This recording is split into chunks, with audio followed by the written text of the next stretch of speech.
In 1965, which is 60 years ago today, Adidas made its entry into basketball. The three stripes released the low-top Supergrip and the high-top Pro model, two of the brand's first ever basketball shoes. But it wasn't that easy for Adidas to establish itself because Converse and its Chuck Taylor All-Stars was already the choice of basketball players at the time. Adidas learned from that experience because in 1969, the brand designed a basketball shoe with a rubber shell toe, and then a year later, or in 1970, the brand released the shoe, naming it the Adidas Superstar. It was a low-top silhouette with an upper material made entirely of leather, and it implemented functional improvements derived from tennis and football. This is a short look back into the history of Adidas, especially its foray into the basketball footwear industry. Some of you probably already know about this, others may not, but either way, let's set the record straight.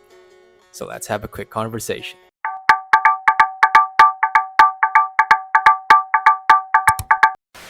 The thing is, Adidas wasn't always Adidas. It's been an offshoot of the Dassler Brothers shoe factory, which was founded in 1924. In 1949, the brothers split the company into two, and the younger Adolf Dassler formed Adidas. Adidas, however, didn't start with basketball shoes. Like the Dassler Brothers shoe factory, Adidas was heavily into football, or what Americans and Canadians call soccer. Almost 16 years after Adidas was founded, the brand decided to enter the basketball footwear industry. Adidas began with the low-top Supergrip and the high-top Pro model in France. Some would say that it's the Adidas All-Around released in 1960 that's actually the very first Adidas basketball shoe, but it's a gray area because the Adidas All-Around was not specifically designed as a basketball shoe, but rather, as the name suggests, an all-around shoe typical among trainers at the time.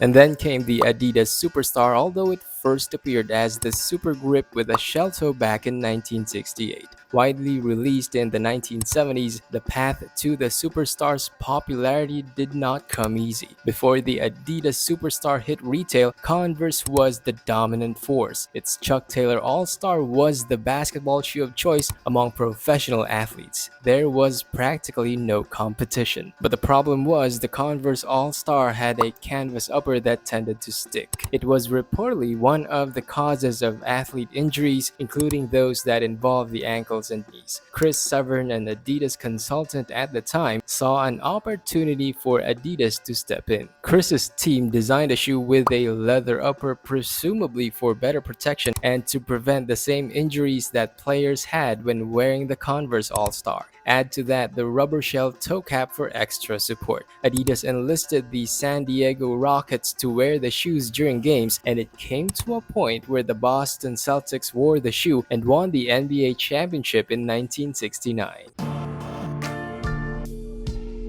In 1976, Adidas signed an NBA player who would become its first signature athlete in the NBA, Kareem Abdul-Jabbar. Kareem was at the peak of his career when the Lakers signed him in 1975, and a year later, Adidas landed him. Kareem had a dominant first season as a Laker, even earning his fourth MVP title and leading the league in rebounds and blocks. Adidas had a star in its pockets. Then in 1978, Adidas launched Kareem's first signature shoe, the Adidas Jabbar. It was a first in the sense that it was the first basketball shoe to feature a player's face and signature on the tongue. In that sense, it was first of its kind. Before that, no other basketball shoe had an athlete's face. Others say that the Adidas Jabbar is the very first signature shoe. Incorrect. That title belongs either to the Converse Chuck Taylor All-Stars released in 1922 or the Puma Clyde released in 1973, both of which were released much earlier than the 1978 Adidas Jabbar.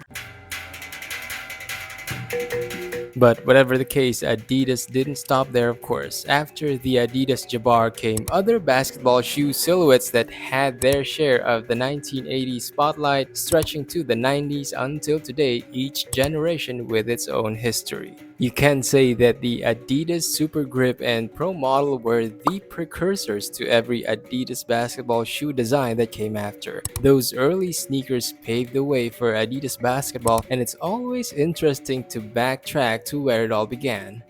but let me know what you think.